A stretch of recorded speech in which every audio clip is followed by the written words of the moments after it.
आज हम आपको भगवान शंकर की एक अद्भुत कहानी सुनाने जा रहे हैं। एक बार भगवान भोलेनाथ पृथ्वी लोक पर भ्रमण कर रहे थे। तभी उन्होंने एक युवा को देखा। वह युवा ईश्वर को दोष दे रहा था और अपने जीवन से निराश, हताश एवं जीवन के दुखों से उलझा हुआ था। तब भगवान शंकर बौद्ध भिक्षु का रूप धारण कर उस युवा को जीवन के असली दुख के बारे में ज्ञान प्रदान करते हैं। तो चलिए इस कहानी के माध्यम से समझते हैं कि जीवन में असली दुख क्या होता है। अगर आप यह कहानी सुन रहे हैं तो कृपया इसे पूरा सुनें। इस पवित्र कथा को अधूरा छोड़ने की गलती मत करें, क्योंकि इसे पूरा सुनने से आपको मनचाहा फल प्राप्त होगा। अगर आप शिव भक्त हैं तो भोलेनाथ का अनादर न करें और इस कथा को पूरी श्रद्धा से सुनें। सुख और दुख एक ही सिक्के के दो पहलू हैं, यह बात तो आपने सुनी ही होगी। सुख और दुख हमारे जीवन में निरंतर आते जाते रहते हैं और हमें ऐसा महसूस होता है कि हमारे जीवन में अनेक दुख और समस्याएं हैं। लेकिन अगर आप गहराई से देखें और इस बात को भली भांति समझें तो आपको पता चलेगा कि हमारे जीवन में केवल एक ही सच्चा दुख होता है। इस दुख के बारे में हम एक कहानी के माध्यम से जानेंगे। इस कहानी के अंत में हम यह भी समझेंगे कि उस दुख का निवारण क्या है और उसका समाधान कैसे किया जा सकता है। इसलिए इस कहानी के अंत तक जुड़े रहिए। एक समय की बात है, एक गांव में एक व्यक्ति रहता था जिसका नाम अजय था। वह बहुत आलसी था और अपने जीवन से अत्यंत निराश था। उसकी निराशा का कारण यह था कि उसने अपने जीवन में अब तक कुछ भी हासिल नहीं किया था। वह कुछ भी नहीं करता था, जिससे उसके घर वाले भी बहुत परेशान रहते थे। वे चाहते थे कि वह बाहर जाकर कुछ अच्छा काम करे या कोई अच्छी नौकरी ढूंढ ले, लेकिन वह उनकी एक भी बात नहीं सुनता था। घर वाले दूसरों का उदाहरण देकर उसे ताने मारते थे और तरह तरह की बातें कहते थे, लेकिन उसे कोई फर्क नहीं पड़ता था। उसके सारे मित्र कामयाब हो चुके थे। कोई अच्छा व्यापार कर रहा था तो कोई अच्छी नौकरी कर रहा था। यही कारण था कि जब भी वे लोग मिलते थे तो अपनी सफलताओं के बारे में बढ़ चढ़कर बातें किया करते थे, लेकिन अजय कुछ नहीं करता था। जब भी कोई उससे पूछता कि तुम क्या कर रहे हो, तो वह कोई स्पष्ट उत्तर नहीं दे पाता। उसे यह कहते हुए बहुत शर्म महसूस होती थी कि वह कुछ नहीं कर रहा है। वह हमेशा सभी से एक ही बात कहता था कि मैं कोशिश कर रहा हूँ, लेकिन उसकी कोशिशों का कोई भी परिणाम किसी को नजर नहीं आ रहा था। देखते ही देखते ऐसा समय आ गया कि अजय सभी से मुंह छुपाने लगा ताकि कोई उसे यह न पूछे कि वह क्या कर रहा है। इस कारण वह कभी किसी के सामने नहीं आता था। धीरे धीरे उसका मन दुखी होने लगा। वह बहुत निराश रहने लगा और धरती पर बोझ महसूस करने लगा। उसे अपने आप को बहुत अकेला और तन्हा महसूस होता था। एक दिन तो उसके मन में यह भी विचार उत्पन्न होने लगे कि मेरे हाथों में कुछ नहीं है तो मैं क्या कर सकता हूँ। अकेले बैठकर वह रोता रहा और भगवान को दोष देता रहा। एक दिन चुपके चुपके अजय घर से बाहर निकल रहा था। रास्ते में उसने देखा कि एक बौद्ध भिक्षु लोगों को प्रवचन दे रहे हैं और दुख के विषय पर बात कर रहे हैं। अजय डर के मारे अपना चेहरा छुपाकर वहीं खड़ा हो गया ताकि कोई उसे न देख सके और चुपचाप भिक्षु की बातें सुनने लगा। महात्मा जी प्रवचन में कह रहे थे कि दुख हमारे सबसे बड़े साथी होते हैं। हमें दुख को अपने जीवन का एक महत्वपूर्ण हिस्सा मानना चाहिए और इसके माध्यम से सही जीने की राह को समझना चाहिए। अगर हम ऐसा नहीं करेंगे तो दिन ब दिन कमजोर और निराश होते जाएंगे। अजय छुपकर इन सब बातों को ध्यान से सुन रहा था। जब उपदेश समाप्त हुआ तो अजय बौद्ध भिक्षु के पास गया और उन्हें प्रणाम करके बोला, हे महात्मा, आपने अभी कुछ समय पहले दुख को गुरु बताया और कहा कि हमें दुखों से सीखना चाहिए और उन्हें अपना गुरु मानना चाहिए। लेकिन मैं भी अपने दुखों से परेशान हूँ और अपने जीवन से निराश हूँ। मैंने अब तक जो दुख सहा है, मुझे कभी ऐसा नहीं लगा कि वे मुझे कुछ सिखा रहे हैं। इसके बजाय वे हमेशा मुझे पीड़ा और तकलीफ ही दे रहे हैं। दुख की पीड़ा इतनी भयंकर होती है कि ऐसा लगता है कि हमारा जीवन अब समाप्त हो जाएगा और मृत्यु भी उसके सामने कम लगती है। जब लोग ताने मारते हैं और पूछते हैं कि तुम क्या कर रहे हो, तो अजय को बहुत ठेस पहुंचती है और वह उनसे कुछ नहीं कह पाता। अजय ने अपनी सारी बातें बौद्ध भिक्षु को बता दी और पूछा, महात्मा, क्या आपके पास मेरे दुख का कोई समाधान है? महात्मा अजय की बात सुनकर मुस्कुराए और बोले, बेटा, जब तुम्हारे जीवन में कोई असली दुख होगा तब तुम मेरे पास आना। मैं इसका समाधान तुम्हें अवश्य बताऊंगा। अजय थोड़ा चकित हो गया और उसे समझ नहीं आया कि क्या उसने अब तक जो दुख सहा है वह असली दुख नहीं है। उसने जो पीड़ा, ताने और तकलीफें उठाई हैं, क्या वे असली दुख नहीं है? अजय ने सोचा कि जब मेरे अपने लोग मुझे नहीं समझ पा रहे हैं तो ये बौद्ध भिक्षु मुझे क्या समझेंगे। इतने विचारों में खोया वह वहां से चला गया। लोगों के ताने सुन सुनकर अजय बहुत निराश और हताश हो गया था और उसने निर्णय लिया कि अब वह कुछ करके दिखाएगा। अजय ने अपने पिता से थोड़े पैसे लिए और उन पैसों से एक व्यापार शुरू किया। उसके पिता खुश हुए कि कम से कम उनका बेटा कुछ करने की कोशिश कर रहा है, लेकिन व्यापार में उसे शुरुआती सफलता नहीं मिल रही थी, जिससे वह और भी निराश हो गया था और समझ नहीं पा रहा था कि अपने व्यापार को कैसे आगे बढ़ाए। तभी उसके पिता ने कहा, बेटा कोई बात नहीं, इसी तरह प्रयास करते रहो, आज नहीं तो कल सफलता अवश्य मिलेगी। अजय ने अपने पिता की बात मान ली और अपने व्यापार में और मेहनत करने लगा। धीरे धीरे उसे सफलता मिलने लगी और देखते ही देखते 3 सालों के भीतर वह एक बहुत बड़ा व्यापारी बन गया। अब अजय के पास धन और दौलत की कोई कमी नहीं थी। लोग जो पहले उसे नापसंद करते थे अब उसे पसंद करने लगे थे, उसकी चिंता करने लगे थे और उसके काम की सराहना करने लगे थे। उसके माता पिता भी अपने बेटे की सफलता से बेहद खुश थे और गर्व महसूस कर रहे थे। धीरे धीरे अजय के मित्रों की संख्या बढ़ती जा रही थी। अजय के कुछ मित्रों ने उसे सलाह दी कि उसे अपने व्यापार को और तेजी से बढ़ाना चाहिए। उन्होंने कहा, तुम आज इस नगर के सबसे बड़े व्यापारी हो और इतनी खुशी महसूस कर रहे हो। सोचो, जब तुम इस राज्य के सबसे बड़े व्यापारी बन जाओगे तब तुम्हारे पास लोगों की भीड़ लग जाएगी। लोग तुमसे मिलने के लिए समय निकालेंगे, यहाँ तक कि राज्य का राजा भी तुमसे मिलना चाहेगा, तुम्हारी तारीफ करेगा और जरूरत पड़ने पर तुम्हारे पास धन उधार लेने आएगा। अजय को अपने मित्र की यह सलाह बहुत पसंद आई। उसने सोचा कि उसके मित्र सही कह रहे हैं और उसने निर्णय लिया कि उसे अपने व्यापार को और बड़ा करना चाहिए ताकि हर कोई उसे पहचान सके और जान सके। इस उद्देश्य को प्राप्त करने के लिए उसने कुछ अनौचित कदम उठाए ताकि उसका व्यापार तेजी से विस्तार हो सके। अजय ने कई लोगों से अधिक ब्याज पर धन उधार ले लिया, जिससे अब उसके ऊपर काफी कर्ज चढ़ गया था। इतना ही नहीं, उसने मुनाफा बढ़ाने की चाह में अपने माल की गुणवत्ता भी खराब कर दी, जिससे अब उसके माल में पहले वाली बात नहीं रह गई थी। अजय अपने मित्रों की सलाह पर अमल करता रहा और उनके कहे अनुसार ही काम करता गया। उसने अपने व्यापार को और तेजी से बढ़ाने के लिए दूसरे छोटे व्यापारियों के खिलाफ षड्यंत्र भी रचना शुरू कर दिया। परिणाम स्वरूप अब उसके मन में पहले जैसा सुकून नहीं था। उसे रातों की नींद नहीं आती थी और वह बस एक ही विचार में खोया रहता था, अपने व्यापार को पूरे राज्य में फैलाना और राज्य का सबसे बड़ा व्यापारी बनना। इस लक्ष्य को हासिल करने के लिए वह दिन रात मेहनत करता रहा ताकि उसका व्यापार तेजी से बढ़े। हालांकि उसके पास अब सब कुछ था, धन, दौलत, अच्छा घर, गाड़ियां और नौकर, फिर भी वह उन चीजों का आनंद नहीं ले पा रहा था। उसका पूरा ध्यान सिर्फ अपने व्यापार को और अधिक उन्नति देने पर था। एक दिन अजय अपने रथ पर बैठकर एक मार्ग से गुजर रहा था। तभी रास्ते में उसने बौद्ध भिक्षु का आश्रम देखा। वह भिक्षु के पास गया और कहा, हे महात्मा, आपने कहा था कि जब मेरे जीवन में असली दुख आए तब मैं आपके पास आऊं। आज मैं बहुत दुखी हूं, मुझे रातों को नींद नहीं आती और मेरे पास सब कुछ होते हुए भी मैं इसका आनंद नहीं ले पा रहा हूं।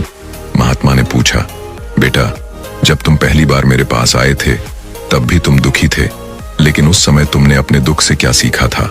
अजय ने जवाब दिया, हे महात्मा, जब मैं अपने जीवन में कुछ नहीं कर पा रहा था तब मैंने अपने दुखों से सीखा कि केवल सोने मंत्र से कुछ नहीं होगा। इसके लिए हमें कुछ करना भी पड़ेगा और केवल कर्म करना ही हमें सफल नहीं बनाता, बल्कि उसे सही तरीके से पूरा करना हमें सफलता की ओर ले जाता है। फिर चाहे रास्ता कैसा भी हो, परिस्थितियां जैसी भी हों, कितनी भी बाधाएं आपके मार्ग में आ जाए या ऐसा लगे कि आपके जीवन में कुछ भी नहीं बचा और आप कुछ नहीं कर सकते, तब भी हौसला बनाए रखें, उम्मीद न छोड़ें और अपने कार्य पर ध्यान केंद्रित रखें। सोचें कि जब तक मैं अपने कार्य को सफल नहीं कर लेता, जब तक मैं अपने लक्ष्य तक नहीं पहुंच जाता, तब तक मैं इस कार्य को करता रहूंगा। मैं इस कार्य में सफल होकर रहूंगा, जबकि बाकी लोग केवल सफल लोगों को महत्व देते हैं, उनके कर्मों को नहीं। अजय की यह बातें सुनकर बौद्ध भिक्षु मुस्कुराए और बोले, बेटा, जब तुम्हारे जीवन में असली दुख आएगा तब तुम मेरे पास आना, मैं तुम्हारी समस्या का समाधान अवश्य करूंगा। इतना कहकर बौद्ध भिक्षु वहां से उठकर चले गए। अजय उनकी बातों को सुनकर फिर से चकित रह गया और उसे समझ नहीं आया कि क्या उसने जो दुख सहा है वह असली दुख नहीं है। उसके मन में अब यह सवाल उठने लगा कि असली दुख क्या है और इसकी पहचान कैसे होगी। उसने इस पर कोई सवाल नहीं किया। इतना सोचते हुए बौद्ध भिक्षु अजय के पास एक बड़ा घर लेकर पहुंचे और घर के अंदर रखे सिक्के अजय को देते हुए कहा, बेटा, इसे इस घर के नीचे मिट्टी में दबा दो। यह मेरे किसी काम का नहीं है, लेकिन जब मुझे इसकी जरूरत पड़ेगी तब मैं इसे वहीं से निकाल लूंगा। अभी के लिए इसे वहीं ढंक दो। अजय ने महात्मा की बात मान ली और सिक्कों को घर के नीचे मिट्टी में दबा दिया। इसके बाद उसने भिक्षु को प्रणाम किया और वापस अपने घर की ओर लौट गया। समय बीतता गया और अजय ने अपने व्यापार में और अधिक उन्नति की, लेकिन माल की गुणवत्ता की कमी के कारण उसका व्यापार घाटे में जाने लगा और धीरे धीरे ऐसा समय आ गया कि उसका व्यापार पूरी तरह से चौपट हो गया। अजय सोचता था कि उसने जो कर्ज लिया है वह अपने मित्रों से लिया है और इस वजह से उसे डर था कि वे उसे कर्ज लौटाने में थोड़ी मोहलत देंगे। वह उम्मीद कर रहा था कि उसके मित्र उसके बुरे समय में उसका साथ देंगे, परंतु उसके मित्र ही सबसे पहले उसे कर्ज वापस करने की मांग करने लगे। अजय को एहसास हुआ कि कोई भी अपना नहीं है।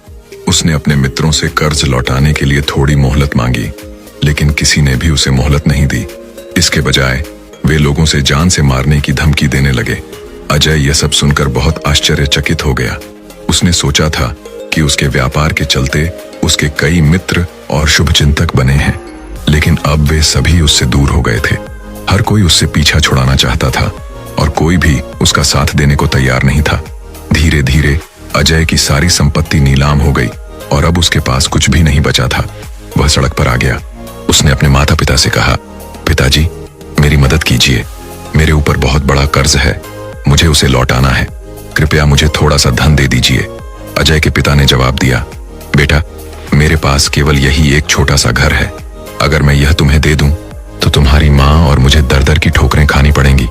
हमें भी सड़कों पर भीख मांगनी पड़ेगी, इसलिए मैं तुमसे क्षमा चाहता हूँ। अजय ने अपने माता पिता की बात सुनकर चुपचाप वहां से चला गया। मन ही मन वह सोच रहा था कि अब उसके पास कुछ भी नहीं बचा। जो कुछ भी था सब लूट गया और बर्बाद हो गया। अब वह क्या करे? उसके पास केवल एक ही रास्ता बचा था जिससे वह अपने कर्जदारों से पीछा छुड़ा सकता था। इस सोच के साथ वह एक ऊंची पहाड़ी की ओर बढ़ने लगा। जैसे ही वह पहाड़ी पर चढ़ता गया, उसे याद आया कि बौद्ध भिक्षु ने कहा था कि जब तुम्हारे जीवन में असली दुख आए तब तुम मेरे पास आना, मैं तुम्हारी समस्या का समाधान अवश्य करूंगा। ये सोचकर अजय के मन में एक बार फिर उम्मीद की लहर दौड़ गई। वह तुरंत दौड़ता हुआ बौद्ध भिक्षु के पास पहुंचा और उन्हें प्रणाम करके अपनी सारी परेशानियां बता दी। अजय ने कहा, हे महात्मा, आपने कहा था कि जब मेरे जीवन में असली दुख आएगा तब आप उसका समाधान अवश्य करेंगे। महात्मा अजय की बात सुनकर मुस्कुराए और बोले, बेटा, तुम्हारे जीवन में असली दुख कहाँ है? जब असली दुख आएगा तब मैं उसका समाधान अवश्य करूंगा। अजय की धैर्य की सीमा टूट गई। उसने कहा, महात्मा, असली दुख क्या होता है? क्या मैंने अब तक जो भी दुख सहा है, जो भी तकलीफें उठाई हैं, ये असली दुख नहीं है? क्या इसे दुख नहीं कहते? महात्मा ने पूछा, बेटा, पहले मुझे यह बताओ कि तुमने अपने दुख से क्या सीखा है? अजय ने जवाब दिया, हे महात्मा, मैंने यही सीखा है कि जो लोग तुम्हारी तरक्की के दौरान तुम्हारे पीछे होते हैं और तुम्हारे साथ जुड़ते हैं, वे बुरे समय में तुम्हारा साथ नहीं देंगे। वे केवल तुम्हारी मुश्किलों का फायदा उठाने का प्रयास करेंगे, इसलिए उन पर भरोसा न करें। असली मित्र वही होते हैं जो तुम्हारी असफलता और बुरे समय में तुम्हारे साथ खड़े रहते हैं। ऐसे लोग बहुत कम मिलते हैं और जिनको ऐसे लोग मिलते हैं उन्हें हमेशा उनकी कद्र करनी चाहिए। अजय ने महात्मा से कहा, जब तुम कोई कार्य कर रहे हो तो उसे पूरी ईमानदारी से करो, धैर्य रखो, लालच मत करो और अपने लक्ष्य तक पहुंचने के लिए कोई षड्यंत्र मत अपनाओ। ऐसा करने से तुम्हारे साथ केवल बड़ा नुकसान होगा और तुम हमेशा ही नुकसान में रहोगे। अजय की बातें सुनकर बौद्ध भिक्षु ने मुस्कुराते हुए उसे पास बुलाया। उन्होंने एक गद्दा खोला और उसमें रखे सिक्के सोनू के हाथ में दे दिए। भिक्षु ने कहा, लो, इसे पकड़ो। जब तुम्हारे जीवन में असली दुख आएगा तब तुम मेरे पास आना, मैं तुम्हारी समस्या का समाधान अवश्य करूंगा। अजय ने अपने हाथों में सिक्कों से भरा गद्दा देखा और महसूस किया कि अब उसे थोड़ी राहत मिल सकेगी। वह सोचने लगा कि वह अपने मित्रों का कर्ज लौटा सकेगा और एक नया व्यापार शुरू कर सकेगा। उसने बौद्ध भिक्षु को प्रणाम किया और उनका धन्यवाद करते हुए वहां से चल पड़ा। अजय ने महात्मा के दिए सिक्कों से सभी कर्ज चुका दिए और एक बार फिर नया व्यापार शुरू किया। इस बार व्यापार छोटा था, लेकिन अजय पूरी ईमानदारी, मेहनत और लगन के साथ काम किया। देखते ही देखते वह एक सफल व्यापारी बन गया। इस बार अजय बहुत खुश था, क्योंकि उसने लालच या षड्यंत्र से बचते हुए पूरी ईमानदारी और मेहनत के साथ अपने व्यापार को बढ़ाया। हालांकि जैसे जैसे वह धनी और अमीर हुआ, समाज में एक डर उत्पन्न हो गया कि वह अपनी दौलत खो देगा।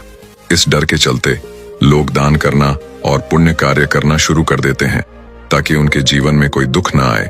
अजय भी यही सोचता था और समाज के इसी डर से प्रभावित होकर उसने लोगों की मदद की और पुण्य कार्य किए। लेकिन जीवन सुख और दुख का संगम है और हर किसी को सुख और दुख से गुजरना ही पड़ता है। इस बार अजय के जीवन में एक और दुख आया। उसके माता और पिता दोनों की मृत्यु हो गई। अजय अपने माता पिता से बहुत प्रेम करता था और उनकी मृत्यु ने उसे गहरे आघात पहुंचाया। आखिरी बार उन्हें देखते समय उसके मन में हजारों सवाल उठ रहे थे। जब वह अपने घर लौटा तो देखा कि संपत्ति के लिए हमेशा झगड़ने वाले उसके माता पिता की देखभाल करने वाला कोई नहीं था। उसके माता पिता ने जो भी मेहनत की और जो कुछ भी जीवन में इकट्ठा किया, सब यहीं रह गया। लेकिन अब सब कुछ खत्म हो चुका था। अजय अब बहुत बेचैन और अकेला महसूस कर रहा था। उसे बहुत खालीपन और तन्हाई का एहसास हो रहा था। उसने इधर उधर देखा, लेकिन उसे कोई समझ नहीं आया। तभी उसे बौद्ध भिक्षु की याद आई और वह तुरंत दौड़ता हुआ उनके पास पहुंच गया। महात्मा ने उसे देखकर सवाल किया, बेटा, क्या फिर से कोई दुख आया है? अजय ने कहा, गुरुदेव, अब तो सब ठीक है, लेकिन आज मेरे माता पिता की मृत्यु हो गई और मैं बहुत अकेला महसूस कर रहा हूँ।